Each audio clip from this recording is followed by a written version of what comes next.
बनवत आहे भेळ छान अशी घरच्या घरी। तर थोड्याशा या मुरमुऱ्या गरम करून घेतलेल्या आहेत, हळद आणि मीठ टाकून, थोडीशी लाल चटणी टाकून, चाट मसाला टाकलेला आहे आणि तळून घेतलेत शेंगदाणे, पापडी टाकलेली आहे, बेसन पापडी। आता फरसाण टाकून घेत आहे, महावीरचं फरसाण आहे, खूप छान लागते खायला।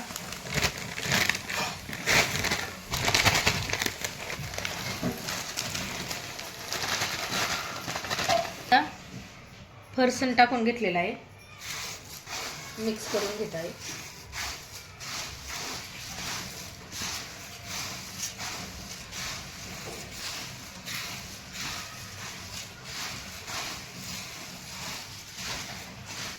तर आता फरसाण हे टाकून घेतलेलं आहे। आता कांदा कट केलेला आणि टोमॅटो, कांदा हे टाकून घेणार आहे।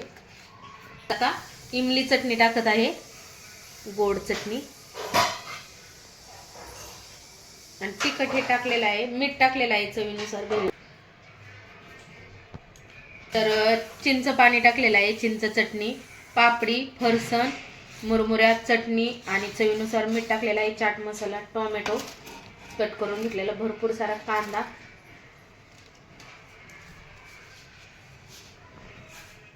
आणि लिंबू पिळून घेत आहे। लिंबू घेतलेला आहे पिळून।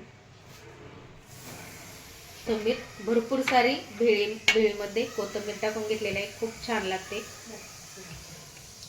आणि मटकी टाकून घेत आहे, तर अशी शिजून घेतलेली आहे मटकी, हळद आणि मीठ टाकून, बाकी काही नाही टाकायचं। मटकी टाक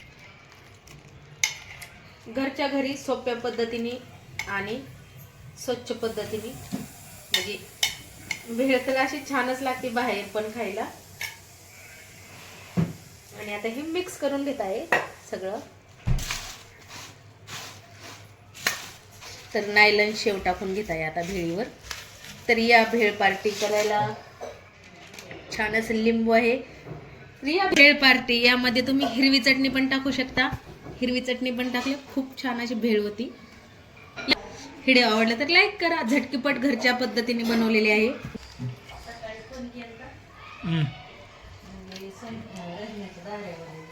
तर आज मटकी भेळ बनवलेली आहे, छान अशी मस्त।